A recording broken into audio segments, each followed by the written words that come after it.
Welcome in, everybody, to a Monday edition of Birds 365 here on JAKIB Sports. Another great weekend has passed, and we are another week closer to the 2025 NFL season. Johnny Mac, how you doing in this Monday morning, brother? Hope you had a nice weekend. Yeah, it was nice. You had a bigger weekend. I don't know if you want to talk about that, but that's exciting news and your family. Yeah, I mean, NFL's meetings coming up, so I guess the tush push talk unfortunately has to ramp up for another couple days. That'll start tomorrow.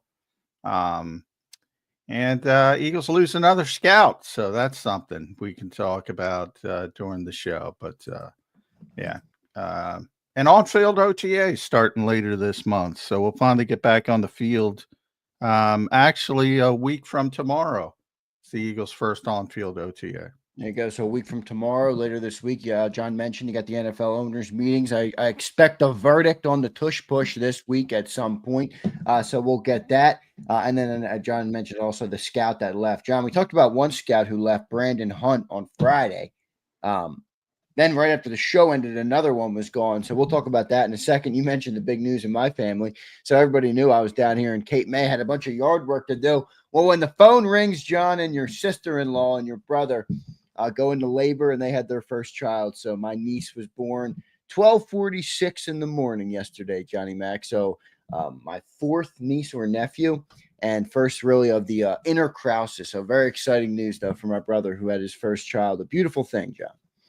It is. It's always a beautiful thing, even when it comes at nearly 1 o'clock in the morning. Yeah. That's. But it's one of those things that makes you happy. So congratulations to you guys, and it's worth it, even though probably on no sleep right now. Yeah.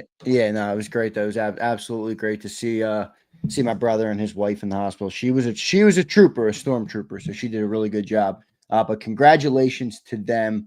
Kennedy Krauss, the newest Krauss. This Krauss is here.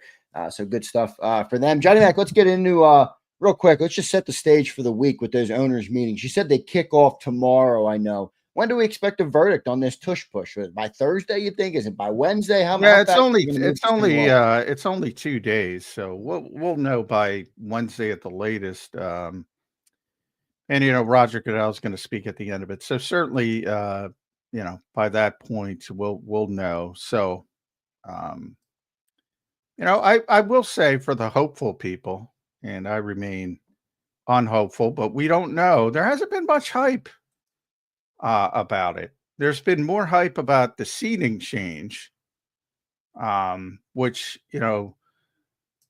the overreaction of 14-win teams losing in the playoffs in the first round, and they don't have a home game, and everybody. I go back to the overtime with Buffalo, Kansas City, and you got to make everybody happy. So there seems to be a groundswell to change the seeding. So they're going to reseed probably after the first round of the playoffs. I don't know what it's going to look like. I don't like it. Yeah, there's some times that bad teams win divisions and they get home games, but that's part of it. It works out in the end. And if you're good enough, you're going to win anywhere. I talk about that with the Eagles when we're talking about the schedule. And does this matter? Does this matter? Does this matter?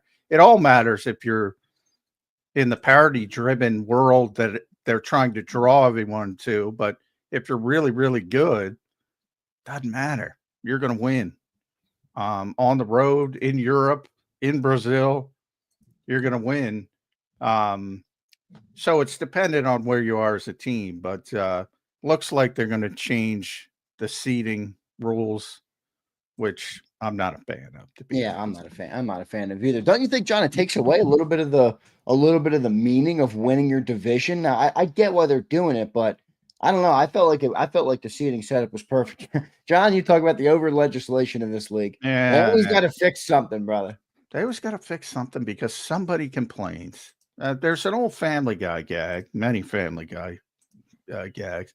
They're talking to a television executive who slams down a couple papers and says, here's 5 complaints. And everybody knows that correlates into 5 million complaints, or everybody. It's like you have a very small group of people complaining and screaming, and they don't matter. But boy, the squeaky wheel really gets the oil, because you can change it.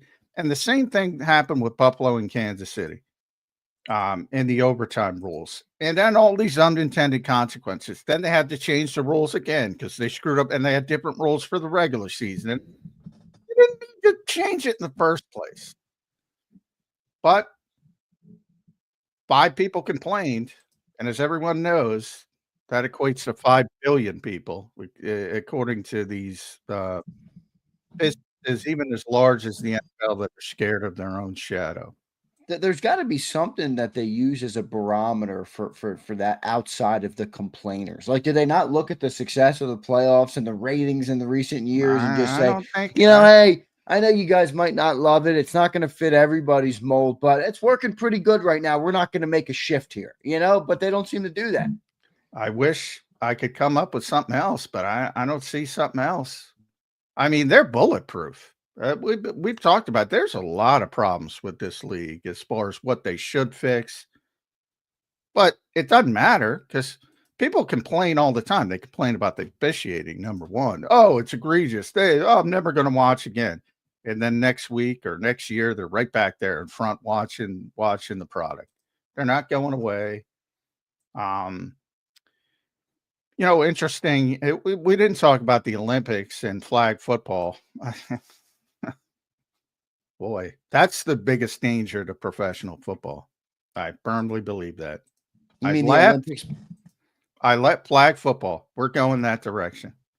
And that was floated to flag football in the Olympics, though, is going to expedite that process. Oh my God, yes. Yeah, you're right. I didn't even think about that. Oh my God, yes. That was first floated to me 15 or so years ago by an author, and I said, "Come on, dude." I laughed at him essentially, and I don't laugh at him anymore.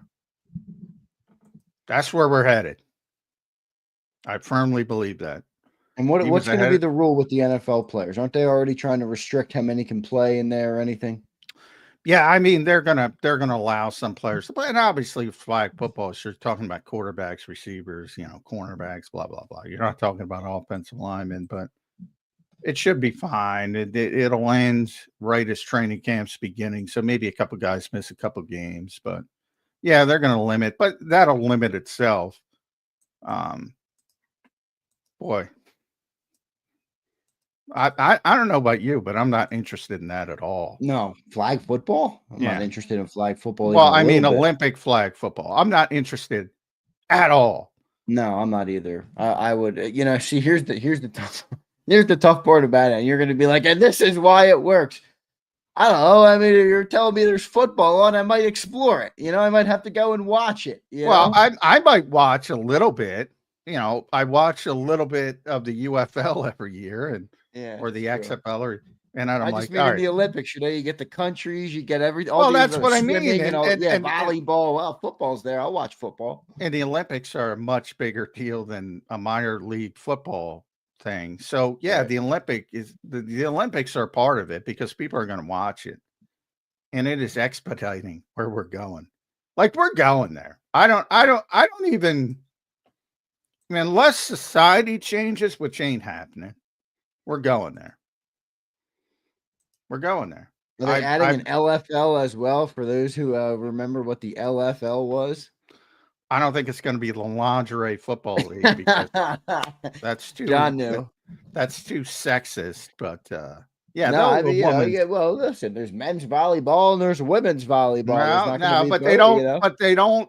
They don't market it as lingerie volleyball, even though they could. Right. Yeah, I got you. I guess the marketing. The marketing off the cuff there. Yeah. Well, good stuff there, John. I saw it, by the way, the WNBA started. I saw they did a red carpet thing. I'm like, what are we doing? They did red carpets for the players. Well, they're doing anything they can to try and promote that game. I know they don't have to with Caitlin Clark, but she's a star. And I wasn't able to follow what happened, but I did see there was all sorts of controversy around it or something. She had a hard foul on, and Angel Reese got upset. It's like Rick Mahorn would roll over in his grave. Are you kidding me? Yeah. Because basically she had a free layup, and she smacked her arms down hard.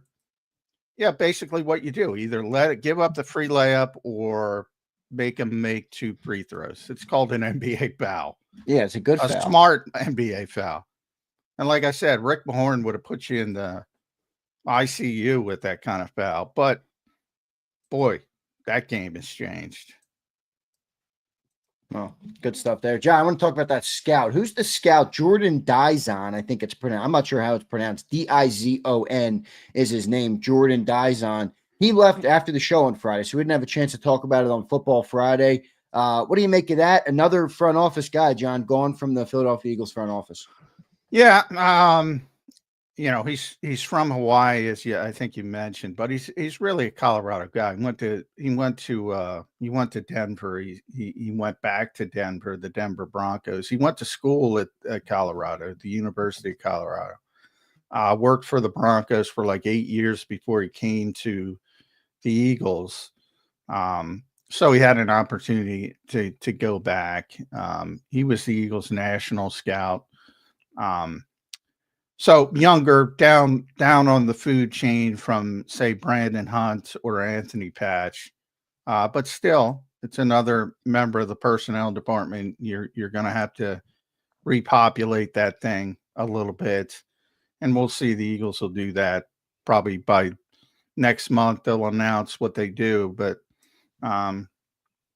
yeah, it's one of those things where his contract expired, and he wanted to go home. So, and he considers Colorado his home. As I said, spent 12, 13 years out there before the Broncos shifted, and he was out from that perspective. Now a chance to go back, and he got a promotion as well. So, kind of a no-brainer, and that's just part of it, unfortunately. But like I said, with Brandon Hunt, Anthony Patch, they're sort of higher level guys. So this one is more of a boots on the ground scout. And they'll need to replace him, but it happens all the time. I wouldn't get too worked up about it. Yeah, no, I will say this though, John, they are losing a lot of people in that front office, and I know it's not everybody that's the most important people, but at the end of the day, the league is like woodpeckers, John, pecking at the Eagles' success. How can we get anybody from what they're doing over there? And you do wonder, I'm confident they'll be able to replace everybody, but you do got to wonder. There's some change there. What type of turnover? You've heard kind of rumblings in the last couple of years where people have always said, Howie gets all the credit. There's a lot of people in the back that do a lot of people in the NFL that say that. There's a lot of that's what I mean. Now. So, how much does this have any impact at all on the way the front office has operated? They've been very successful in the last 4 years specifically, especially when it comes to the NFL draft. And, will they be able to maintain that despite key departures from the front office? Well, they have been. They've done a good job repopulating. If you think about, I sort of look at it as the Joe Douglas, Andy Weidel regime, and then shifting over to what you had, which was basically,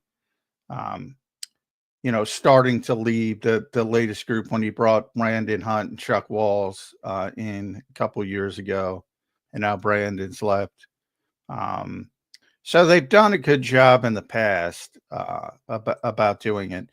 The only place that holds water is like guys with GM aspirations, and most people have GM aspirations, some realistic than others. But guys who know they're close, a lot of them think they're going to have to go somewhere else to prove it, in like an assistant GM role. That's what happened with Brandon Brown and Ian Cunningham. Brandon left for the Giants. Ian left for the Bears for assistant GM jobs because they know there's a ceiling here. There's no doubt about that. And probably Chuck Walls is in that same group. And he might be at danger of losing him at some point. Alec Hallaby has already gotten GM interviews. You're always at danger of losing him. But guys like Brandon and Ian and Catherine Raish when she left, and she's real high up now in Cleveland, isn't she, Catherine? I know her name's not Catherine Raish anymore. She got married. It's Catherine Hickman, but she's in Cleveland. Even Jake Rosenberg left because you're blocked basically. So that part of it's real. I don't think there's any there's jealousy to Howie in the NFL. Like everybody says, man, he gets too much credit from the media, blah, blah, blah. And that's just jealousy. I don't think there's jealousy in-house. There's just a realization that, there's a Howie's limit. Damn good, and you're there's a limit to how far. There's a limit to how far you're going to go here. Yeah, that makes complete sense there with Howie Rosen. But another member gone. John, I guess they'll announce all the replacements for these guys coming up here probably early June, I think is when they typically do it, right? Yeah, generally happens June. So, knowing the Eagles, they kick everything back. It'll probably be mid-June, but, at some point soon. And they're very deep. I always talk about, they have Dave Caldwell, they have Matt Russell. So they're going to be fine from a personnel standpoint. Yeah, I agree. John, with the owners meeting, where are the owners meetings this week, by the way? They're normally in Florida. Are they in Florida? Minneapolis. Oh, Minneapolis. Okay. Yeah. So they're going out to Minneapolis. Interesting. There, when do you expect a resolution? I know, as you said, it's kind of the tush push, or the pushing in the game has kind of been, neglected a little bit because of the seeding and some of the other conversations that have been had. But when do you expect a resolution on the tush push this week? Well, it's got to be by Wednesday. So, it's going to happen quick. Yeah, we might get some updates on that on Tuesday then, right? Yeah. And we haven't even heard, my assumption has been and still continues to be about a rebranding of the rule, so to speak.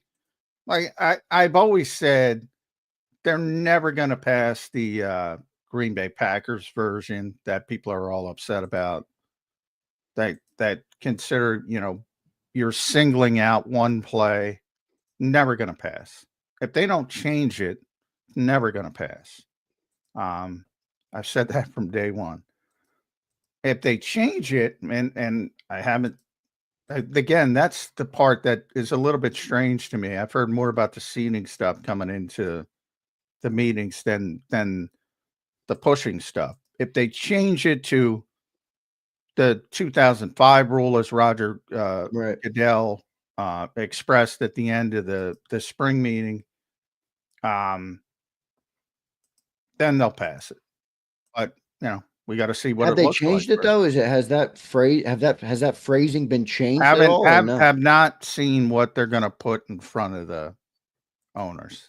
I wonder if there's a chance it sneaks by. If it's the exact same version the Packers put forth, it's not going to pass. Yeah, well, there you go. Maybe keep your eye on that, how it's worded. So if it's worded the same way the Packers worded it, might not get through. So we could have the tush push for another year. We'll see what happens with that. It's a Monday morning here on Birds 365. I hope everybody had a fantastic weekend. We are now, what do you think we are, John? 107 days away. I'll predict we are from September. I know we're 16 weeks. I saw that. Almost an old school NFL season. 16 weeks 108 days until September 4th. All right. So that's when the home opener is. That's when the banner drop is in Philly. 108 days until we get to watch that as Eagles fans. For everybody in the chat, we appreciate all you guys being here. Hit that like button.